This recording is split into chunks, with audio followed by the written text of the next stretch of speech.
Hello dear student, स्वागत है आप सभी का सोम क्लासेस के इस नए वीडियो में। मैं संजीव सर।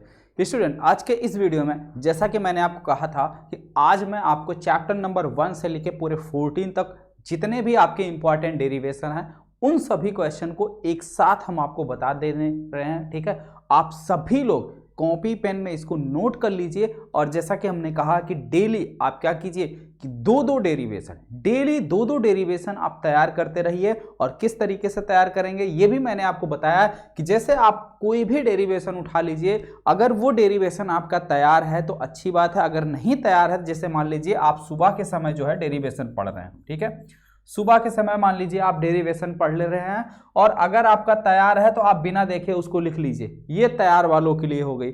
अगर जिसका नहीं तैयार है वो क्या कीजिए, पहले जो है उसको तैयार कीजिए, पहले तैयार करो। ठीक है, जो हमने आपको नोट्स बनवाया है या आपका स्कूल का जो नोट्स है या जो हमारा वीडियो लेक्चर है, कहीं से भी आप किसी भी तरीके से उसको तैयार कीजिए। तैयार करने के बाद उसे एक बार बिना देखे लिखो। ठीक है, एक बार बिना देखे लिखो, बिना देखे लिखो। अगर तैयार हो गया है तो एक बार तुरंत बिना देखे आप आसानी से लिख ले जाएंगे अगर तैयार हो गया है तो। अगर बिना देखे नहीं लिख पा रहे हो तो फिर उसको दोबारा से लिखो, मतलब दोबारा तैयार करो। ठीक है, अगर ऐसा हो जाता है फिर इसको छोड़ दीजिए। सुबह आपने पढ़ा, फिर शाम को उसको बिना देखे बिना रिवाइज किए लिखो। ठीक है, बिना देखे और बिना रिवाइज किए हुए लिखो। अगर आप ऐसा कर ले जाते हो तो समझ लीजिए ये क्वेश्चन आपका पूरी तरीके से तैयार हो गया है। ठीक है, चलिए तो उसी सीक्वेंस में हम आपको चैप्टर वाइज इंपॉर्टेंट क्वेश्चन बता रहे हैं, इंपॉर्टेंट डेरिवेशन बता रहे हैं, तो सभी लोग इसको जो है बिल्कुल रेडी हो जाइए। चलिए स्टार्ट करते हैं वीडियो को। ठीक है,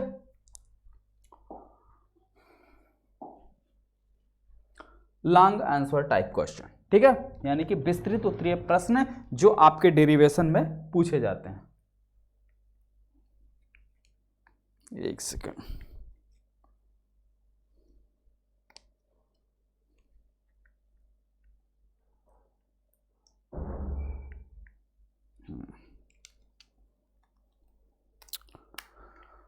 रिमोट ज़्यादातर हम ही यूज करते हैं तो बाकी लोग जब सही रहता तो यूज करते हैं, थोड़ा बहुत गड़बड़ हो तो फेंक दिए।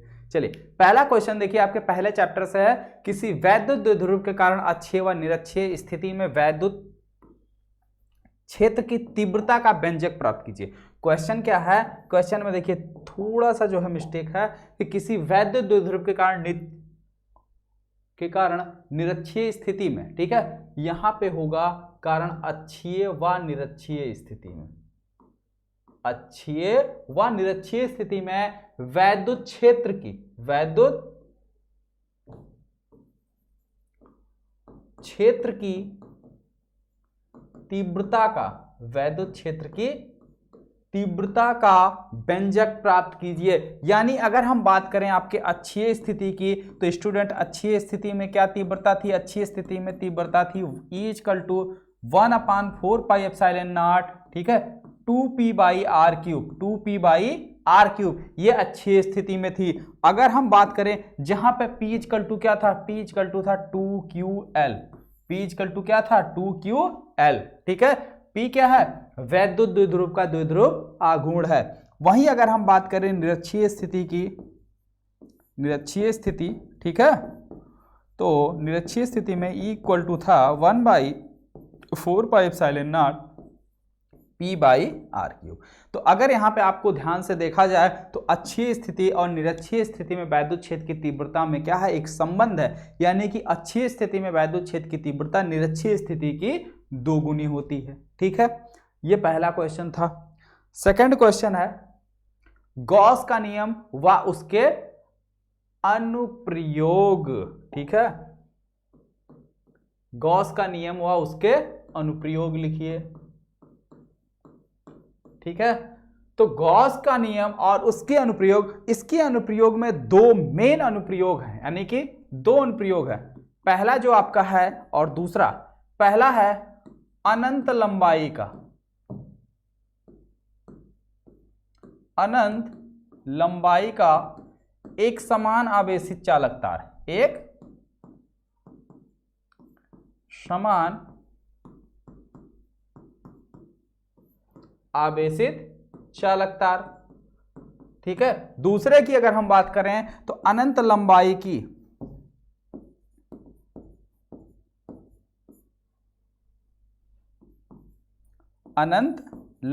की समतल आवेशित चादर, समतल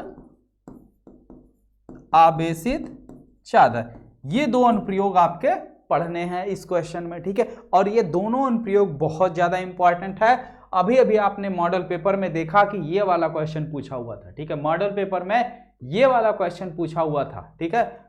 तो दोनों ही क्वेश्चन बहुत ज्यादा इंपॉर्टेंट है, बोर्ड एग्जाम में कौन सा क्वेश्चन आ जाए ये कहा नहीं जा सकता, ठीक है।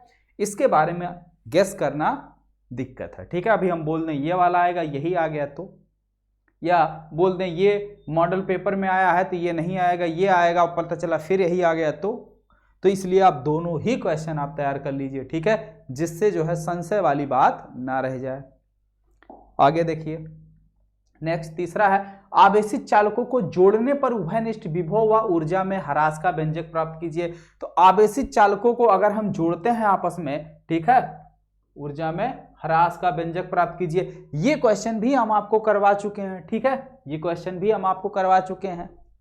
उभयनिष्ठ, ठीक है, विभव V कैसे निकलेगा, और फिर उसको जो है ऊर्जा में ह्रास, यानी कि जोड़ने से पहले ऊर्जा निकाल लो, उसके बाद जोड़ने के बाद कुल ऊर्जा निकाल लो। तो जोड़ने से पहले वाली में से जोड़ने के बाद वाला माइनस कर दो, ऊर्जा में कमी अपने आप आ जाएगी, ठीक है। चलिए आगे देखिए नेक्स्ट क्वेश्चन, अगला है समांतर प्लेट संधारित्र।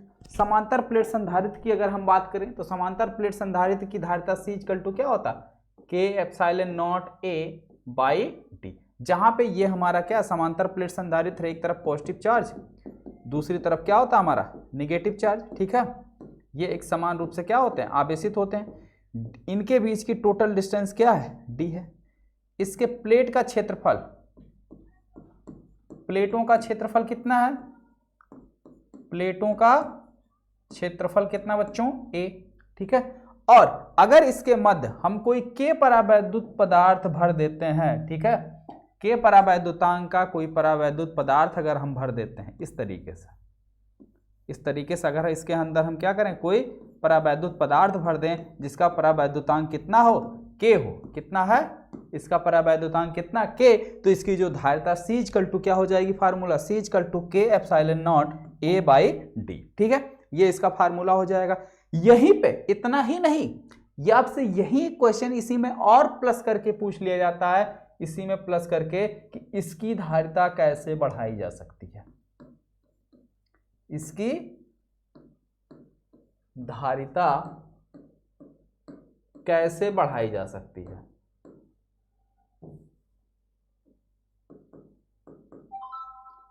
बढ़ाई जा सकती है। तो अगर हम बात करें इसकी धारिता की, ठीक है, अगर हम बात करें इसके धारिता की, तो इसकी धारिता हम किन तीन तरीके से बढ़ा सकते हैं। इस फार्मूले का अगर हम पोस्टमार्टम करें तो यहां से क्या क्या चीजें हमको दिख रही हैं, के डायरेक्टली प्रोपोर्शनल किसके, के डायरेक्टली प्रोपोर्शनल किसके, के डायरेक्ट इनवर्सली प्रोपोर्शनल किसके, C 1 बाई डी। यानी कि यहां से हमें यह मिल रहा है स्पोर्ट्स मास्टर से कि अगर किसी भी संधारित्र के अंदर परावैद्युत पदार्थ की मात्रा हम क्या करें, ज्यादा कर दें, या जो हम परावैद्युत पदार्थ भर रहे हैं उसका परावैद्युतांक अगर ज्यादा है तो संधारित्र की धारिता क्या होगी, बढ़ जाएगी, ठीक है। दूसरी बात, अगर संधारित्र के प्लेटों का क्षेत्रफल हम बढ़ा दें, ठीक है, संधारित्र के प्लेटों का क्षेत्रफल अगर हम बढ़ा दें, मान लो पहले क्षेत्रफल ये था इस तरीके से, यानी कि 10 मीटर लंबाई 5 मीटर चौड़ाई, तो क्षेत्रफल कितना हो गया, 5 दहा 50 मीटर स्क्वायर, 50 मीटर स्क्वायर ये इसका क्षेत्रफल हो गया। तो अब अगर हम 50 मीटर में देखें, मान लेते हैं 500 आवेश आते हैं, 50 मीटर में कितने आवेश आते हैं, 500, इसकी धारिता कितनी हो गई, 500, ठीक है। लेकिन अगर हम इसका क्षेत्रफल बढ़ा दें, यानी इसको और बड़ा कर दें, इसको हम क्या करें, और बड़ा कर दें, लंबाई को कर दें 20, इसको कर दें 10, तो 20 दहम्मा 200, कितना हो गया, 200 मीटर स्क्वायर। तो अब देखो 50 में 200, 50 मीटर स्क्वायर में आया था 500, तो 200 मीटर स्क्वायर में कितना आ जाएगा 200 मीटर स्क्वायर में कितना आ जाएगा, ठीक है, इसका 4 गुना, यानी कि लगभग 2000। तो धारिता बढ़ी, क्षेत्रफल बढ़ाने पे धारिता बढ़ा। दूसरी चीज, इनके बीच की जो दूरी है उसको कम कर दो, यानी कि जो पॉजिटिव और नेगेटिव प्लेट के बीच की दूरी है उसको हम क्या करें, कम कर दें, तो भी हमारी धारिता क्या हो जाएगी, बढ़ जाएगी। यानी पोस्टमार्टम के अकॉर्डिंग ये तीन बातें निकल कर आती हैं। इन तीन तरीके से हम इसकी धारिता क्या कर सकते हैं, बढ़ा सकते हैं। चलिए आगे देखिए नेक्स्ट क्वेश्चन। अगला क्वेश्चन देखिए आपके स्क्रीन पर है। क्या है क्वेश्चन? मुक्त इलेक्ट्रॉनों के अपवाह वेग के आधार पर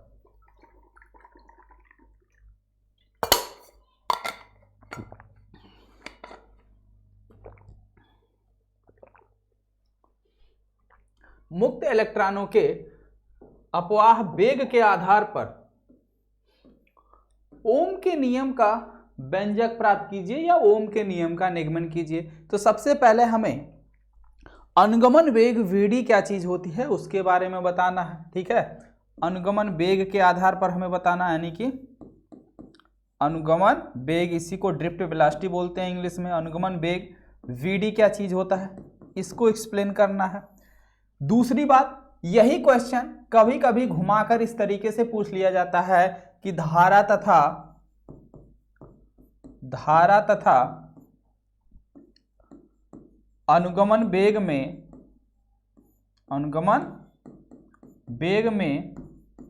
संबंध बताते हुए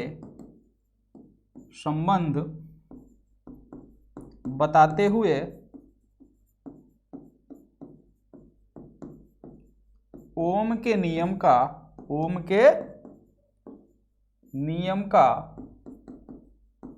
निगमन कीजिए। ओम के नियम का निगमन कीजिए। ठीक है, तो ये क्वेश्चन थोड़ा सा डिफरेंट हो जाएगा, लेकिन काफी हद तक चीजें वही रहेगी। तो यहाँ पे I = NeAVD, इसका प्रूफ आपको करना पड़ेगा। यहाँ पे इसका प्रूफ आपको करना पड़ेगा।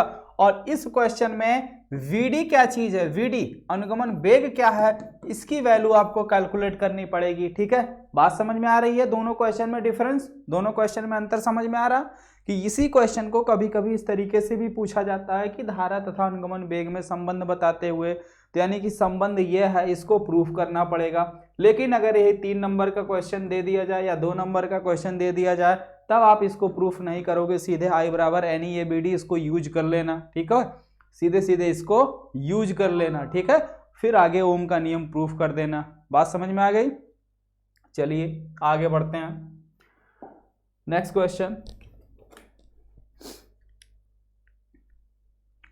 विद्युत परिपथ संबंधी किरचॉफ के नियम को समझाइए।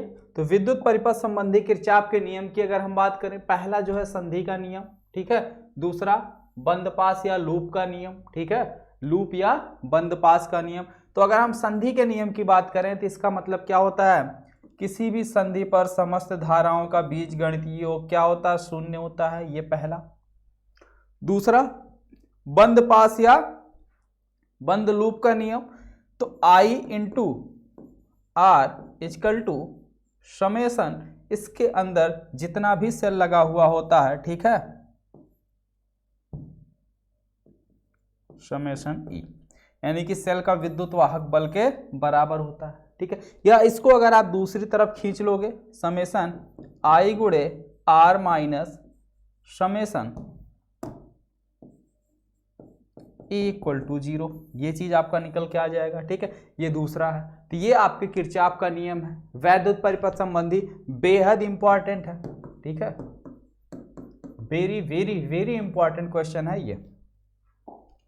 आगे देखिए अगला है आपका वैद्युत परिपथ संबंधी, ये तो हो गया भाई कितनी बार। हाँ, नेक्स्ट है विभव मापी का सिद्धांत समझाइए। इसके द्वारा सीएल का ईएमएफ कैसे ज्ञात करते हैं। तो अगर हम बात करें विभव मापी यानी कि पोटेंशियल मीटर, इसकी सहायता से 3 चीजें हमने आपको बताई थी। ठीक है, अगर आपको मालूम हो, जब विभव मापी मैंने आपको पढ़ाया था और वैसे भी इंपॉर्टेंट डेरिवेशन की सीरीज में भी इसको मैंने करवाया था, तो यहाँ पे 3 बातें मैंने आपको बताई थी। विभव मापी के द्वारा सेल का विद्युत वाहक बल ईएमएफ कैसे ज्ञात करते हैं, ईएमएफ की तुलना यानी कि 2 सेलों के विद्युत वाहक बल की तुलना कैसे करते हैं, ये भी मैंने आपको बताया था। और सेल का आंतरिक प्रतिरोध कैसे निकाला जाता है, सेल का आंतरिक प्रतिरोध कैसे निकाला जाता है, ये चीज भी मैंने आपको बताया था। तो ये तीनों बातें विभवमापी से संबंधित मैंने आपको बताया था, अगर आपको याद हो। ठीक है, जो बच्चे डेली जो है वीडियो देखते हैं और जो जिनका जो है सीरीज छूट गया है, तो जो आपके इंपॉर्टेंट डेरिवेशन की सीरीज है, ठीक है, इंपॉर्टेंट डेरिवेशन की सीरीज है। हालांकि अभी तक जितने भी इंपॉर्टेंट डेरिवेशन है उसको हम प्लेलिस्ट वाइज अलग करवा देंगे। इंपॉर्टेंट डेरिवेशन का अलग करवा देंगे, फाइनल सॉर्ट का अलग करवा देंगे, न्यूमेरिकल का अलग करवा देंगे, यानी कि सारी सीरीज को हम अलग करवा देंगे जिससे आपको दिक्कत ना हो। फिलहाल अभी अलग नहीं है, तो अभी आप जो है प्लेलिस्ट में जाके उसको देख सकते हैं, जो मिक्स प्लेलिस्ट है। ठीक है, आगे देखते हैं नेक्स्ट क्वेश्चन। अगला, एम्पियर के परिपथीय नियम व इसके अनुप्रयोग। तो एम्पियर का परिपथीय नियम क्या कहता है कि किसी भी बंद परिपथ के अनुदिश चुंबकीय क्षेत्र का रेखीय समाकलन, यानी कि integration closed contour v dot dl equal to क्या होता है, उस परिपथ में बहने वाली धारा का म्यू नॉट गुना होता है, म्यू नॉट गुणे उसमें बहने वाली धारा आई। यही होता है एम्पियर का परिपथीय नियम। ठीक है, इसी को आपको क्या करना है, प्रूफ करना है, और साथ ही साथ इसके अनुप्रयोग भी आपको बताने हैं, इसके अनुप्रयोग। ठीक है, कोई दिक्कत नहीं, हो जाएगा। आगे देखो, नहीं होगा तो हम है ही। दो समांतर धारावाही चालकों के बीच लगने वाले बल का व्यंजक प्राप्त कीजिए। अगर आपका कोई दो समांतर धारावाही चालक तार है जिसमें क्या हो रही है, दोनों में धारा प्रवाहित हो रही है, तो उन दोनों तारों के बीच क्या आकर्षण अथवा प्रतिकर्षण का बल लगता। धारा सेम डायरेक्शन में, प्रतिकर्षण अलग अलग डायरेक्शन में है तो आकर्षण। ठीक है, ये बात हमने आपको समझाया था अभी जल्द ही में, हाल ही में ये क्वेश्चन मैंने आपको बताया था। ठीक है, चलिए वापस से आते हैं अगले क्वेश्चन पे। नेक्स्ट, विद्युत चुंबकीय प्रेरण क्या होता है, इसके प्रकारों को समझाइए। तो विद्युत चुंबकीय, अगर हम प्रेरण की बात करें तो विद्युत चुंबकीय प्रेरण होता क्या है। ठीक है, बात समझ में आई। दो प्रकार के, अन्योन प्रेरण, स्वप्रेरण, और दोनों चीजें मैंने आपको बताया। इसमें सबसे ज्यादा जो पूछता है वह, ठीक है, प्रेरण गुणांक पूछता है, प्रेरण गुणांक पूछता है। अब इसमें चाहे स्वप्रेरण गुणांक पूछ ले या अन्योन प्रेरण, अगर अन्योन प्रेरण वाला पूछता है तो दो समतल कुंडली ज्यादातर पूछा जाता है, दो समतल कुंडली वाला क्वेश्चन ज्यादा पूछा जाता है। ठीक है, तो सारी चीजें जो है, जितने भी क्वेश्चन आपको बताए जा रहे हैं कॉपी में सबको नोट डाउन करते चलिए, और डेली का रूटीन बनाइए कि डेली आप दो दो क्वेश्चन जो है उसको करते चलेंगे। ठीक है, जिस तरीके से हमने आपको बताया। अगला है विद्युत चुंबकीय तरंगे क्या चीज है। ठीक है, विद्युत चुंबकीय तरंगे क्या है, ये आपके चैप्टर नंबर 8 का क्वेश्चन है। नेक्स्ट आ जाओ, पार्ट 2 पे पहुंच गए। तो किसी गोलीय पृष्ठ द्वारा अपवर्तन का सूत्र, तो गोलीय पृष्ठ द्वारा अपवर्तन का सूत्र ये फार्मूला होता है, ये होता है भाई 1/n/v-1/u, ये फार्मूला होता है। ठीक है, इसको आपको क्या करना है, प्रूफ करना है। ठीक है, चलिए आगे आते हैं। अगला क्वेश्चन देखिए, प्रिज्म का अपवर्तनांक। तो अगर हम बात करें किसी भी प्रिज्म के अपवर्तनांक को, चाहे एन से डिनोट करो या म्यू से डिनोट करो, दोनों बात एक ही है। जहां पे यहाँ एन अपवर्तनांक है, यहाँ म्यू अपवर्तनांक है, तो आप किससे डिनोट कर रहे हो ये मैटर नहीं करता, आप कर कैसे रहे हो ये मैटर करता है। क्या फार्मूला होता है, sine a plus delta m/2 upon sine a/2। तो अगर हम बात करें a की, तो a क्या चीज है, ये जो है प्रिज्म कोण है, क्या है, प्रिज्म कोण है। और अगर हम बात करें डेल्टा m की, तो डेल्टा m क्या चीज है, ये आपका विचलन कोण है। कौन सा कोण है, विचलन कोण है। ये आपका कौन सा कोण है, विचलन कोण है। बात समझ में आई। ठीक है, चलिए आगे देखते हैं अगला क्वेश्चन। हाइगेंस के द्वितीयक तरंगिकाओं का सिद्धांत लिखिए। हाइगेंस के द्वितीयक तरंगिकाओं का क्या सिद्धांत है, ये आपको बताना है। ठीक है, कोई दिक्कत नहीं है, ये थ्योरी टाइप का क्वेश्चन है, थ्योरी टाइप का क्वेश्चन है थोड़ा सा। आगे देखिए नेक्स्ट, यंग का प्रयोग एकल झिर्री द्वारा प्रकाश के निर्वात नहीं विवर्तन होगा। यहां पे विवर्तन के प्रारूप की व्याख्या कीजिए, यानी कि जो एंग का प्रयोग है, इसके साथ साथ इसमें एक क्वेश्चन और ऐड किया गया है कि एकल झिर्री द्वारा प्रकाश के विवर्तन का प्रारूप। ठीक है, एकल झिर्री द्वारा प्रकाश के विवर्तन का प्रारूप। ठीक है, हो जाएगा, कोई दिक्कत नहीं है, बताया हुआ क्वेश्चन है। आगे आओ अगले क्वेश्चन पर। क्वेश्चन नंबर 16, प्रकाश वैद्युत उत्सर्जन संबंधी आइंस्टीन का समीकरण, यानी कि half mb max square equal to क्या होता है, h nu minus h nu zero. ठीक है, ये आइंस्टीन का प्रकाश वैद्युत ऊर्जा संबंधी समीकरण है, या इसी को दूसरे फॉर्म में लिख सकते हो 1/2, इसको प्रूफ करना है, ऐसे थोड़ी लिख देना जैसे हम लिख दिए हैं, h माइनस न्यू जीरो। ठीक है, जहां पे न्यू जीरो क्या है, देहली आवृत्ति है, देहली आवृत्ति है, h क्या है, प्लैंक कांस्टेंट है, न्यू क्या है, फोटान, आपतित फोटान की आवृत्ति है। ठीक है, चलिए अगला क्वेश्चन देखिए। नेक्स्ट, हाइड्रोजन स्पेक्ट्रम क्या चीज है, यानी कि परमाणु का क्वेश्चन है, हाइड्रोजन स्पेक्ट्रम क्या चीज है। ठीक है, इसमें लाइमन, बामन, पाशन, ब्रैकेट, फुंड 5 श्रेणियां हैं, ये सबसे ज्यादा इंपॉर्टेंट है। अगला क्वेश्चन देखते हैं, बंधन ऊर्जा के आधार पर नाभिकीय संलयन व नाभिकीय विखंडन, नाभिकीय संलयन क्या है, नाभिकीय विखंडन क्या है, ये चीज बहुत ज्यादा इंपॉर्टेंट है। ठीक है, क्योंकि नाभिक से यही क्वेश्चन पूछता है, और इसके साथ साथ इसमें प्रति न्यूक्लियन बंधन ऊर्जा, प्रति न्यूक्लियन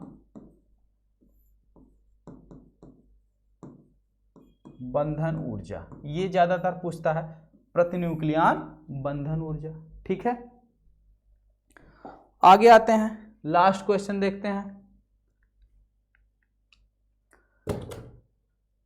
पीएन संधि डायोड, पीएन संधि डायोड में धारा प्रवाह व इसके अनुप्रयोग, तो अगर हम इसके अनुप्रयोग की बात करें तो कई सारे इसके अनुप्रयोग हैं। ठीक है, एक अग्र अभिनत, फॉरवर्ड बेसिस जिसे बोलते हैं, एक पश्च अभिनत, ठीक है, जिसे बैकवर्ड रिवर्स बेसिस, ठीक है, रिवर्स बेसिस बोलते हैं। उसके बाद इसमें जो है पीएन संधि डायोड, अर्ध तरंग दिष्टकारी, अर्ध तरंग, एक होता है पूर्ण तरंग दिष्टकारी और एक होता है सौर सेल। तो ये इसके इतने सारे उपयोग हैं, इसमें से सबसे ज्यादा जो क्वेश्चन पूछा जाता है ये और ये। ठीक है, ये सारे क्वेश्चन ज्यादातर इंपॉर्टेंट है। ठीक है, हाँ, इसको प्रूफ कैसे करना है, वही चीज जो स्टार्टिंग में मैंने आपको बताया कि डेली, ठीक है, डेली आप क्या करिए, 2 क्वेश्चन उठाइए, ठीक है, और उसको पहले तैयार कीजिए, फिर बिना देखे लिखिए, फिर छोड़ दीजिए, फिर 8-10 घंटे बाद एक बार फिर से वापस से बिना देखे लिखिए। अगर आप ऐसा कर लेते हैं तो आप बोर्ड एग्जाम में राइट कर ले जाओगे, अगर ऐसा नहीं कर पा रहे तो उसको फिर से तैयार करो। और डेली का टारगेट होना चाहिए कि 2 क्वेश्चन डेली तैयार करो। अगर आप 2 क्वेश्चन डेली तैयार करते हो तो 19 क्वेश्चन, यानी कि 10 दिन में आपका जो डेरिवेशन वाला चीज है, यानी कि जो 20 नंबर है, ये बिल्कुल कंफर्म हो जाएगा। सिर्फ 20 ही नहीं कंफर्म होगा, इसमें से अगर आप 19 क्वेश्चन तैयार करते हो तो 20 नंबर लॉन्ग वाले आपके कंफर्म होंगे। इसके साथ साथ 10 नंबर आपको प्लस बोनस में मिलेगा। वो किस तरीके से, इसी में से कुछ क्वेश्चन ऐसे भी होंगे जो आपके बहुविकल्पीय में पूछ लिए जाएंगे। ठीक है, इन्हीं में से कोई ना कोई एक आध पॉइंट बीच से निकाल के बहुविकल्पीय में, अति लघुत्तरीय में पूछ लिए जाएंगे, लघुत्तरीय में पूछ लिए जाएंगे। ठीक है, फिर लघुत्तरीय 3 नंबर वाले में भी पूछ लिए जाते हैं। तो इस तरीके से मान के चलो 10 से जो है 15 नंबर आपका बोनस रहता है। अगर आप 20 ये तैयार करते हो तो 30, 10, 35 नंबर ऐसे ही हो जा रहा है। ठीक है, 20 नंबर अगर, यानी कि ये 19 क्वेश्चन अगर आप तैयार कर रहे हो तो 30 से 35 नंबर आपके एकदम कंफर्म हो जा रहे हैं, कहीं नहीं जा रहे हैं। ठीक है, उसके बाद न्यूमेरिकल की सीरीज तैयार कर ले रहे हो तो 20 नंबर और कंफर्म हो जा रहे हैं, न्यूमेरिकल अगर तैयार कर ले रहे हो। ठीक है, तो इसी तरीके से आप धीरे धीरे अप्रोच करोगे 70 की तरफ। ठीक है, एक बैग जो है, कोई एक ही सीरीज पढ़ के 70 नहीं ला पाओगे। ठीक है, तो जो चीजें सीक्वेंसली आपको बताई जा रही हैं आप उसको फॉलो करिए। और एक इंपॉर्टेंट चीज,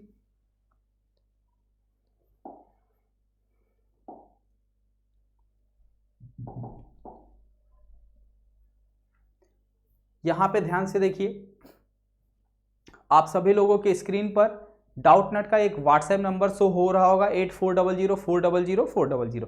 ये डाउटनट का व्हाट्सएप नंबर है। अगर इस व्हाट्सएप नंबर को आप सभी लोग अपने अपने फ़ोन में क्या करते हैं, सेव कर लीजिए। सेव करने के बाद अगर आप घर पर बैठकर मैथ, फिजिक्स, केमिस्ट्री या किसी भी सब्जेक्ट की स्टडी कर रहे हैं और उसमें कोई समस्या है, कोई डाउट, कोई परेशानी आती है, तो उसके लिए आपको क्या करना है, आपका जो भी समस्या, जो भी डाउट है, उसका फोटो खींचिए। फोटो खींचने के बाद उसको अच्छे से क्रॉप करके इस दिए गए व्हाट्सएप नंबर पर सेंड कर दीजिए। जैसे ही इस दिए गए व्हाट्सएप नंबर पर आप सेंड करोगे, विद इन 10 सेकेंड यानी कि 10 सेकेंड के अंदर आपको तुरंत इसका वीडियो सोल्यूशन मिल जाएगा। ठीक है, विद इन 10 सेकेंड, 10 सेकेंड के अंदर आप तुरंत इसका वीडियो सोल्यूशन मिल जाएगा और आप आसानी से अपना डाउट क्लियर कर सकते हैं। और ये सुविधा क्लास 6 से लेकर 12 तक के बच्चों के लिए है। साथ साथ IIT, JEE मेन, एडवांस और साथ में नीट के प्रिपरेशन कर रहे बच्चों के लिए, CBSE board, state, Bihar, MP, Maharashtra, यानी कि जितने भी स्टेट बोर्ड हैं, ये सुविधा सभी बच्चों के लिए है। और अगर अभी तक आप ये नंबर सेव नहीं किए हो तो ये नंबर सेव कर लीजिए और इस नंबर का लाभ उठाइए। ठीक है, इस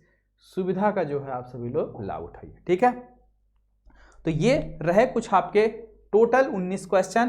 कहां से कहां तक? चैप्टर 1। ठीक है, चैप्टर 1 to 14 रहे। ठीक है, अब इसमें से आप वही डेली वाला काम कीजिए कि डेली 2 क्वेश्चन उठाइए। ठीक है, डेली, ज़्यादा नहीं, 2 क्वेश्चन, इतना तो कर ही सकते हो। डेली 2 क्वेश्चन उठाइए और आप इसको तैयार करते रहिए। ठीक है, और कहीं अगर कोई डाउट, कोई समस्या है तो नीचे कमेंट बॉक्स में कमेंट करके आप बता सकते हैं। ठीक है, आपका डाउट या आपका जो भी प्रॉब्लम होगा वो नेक्स्ट वीडियो में कंसीडर कर लिया जाएगा। Okay, thank you.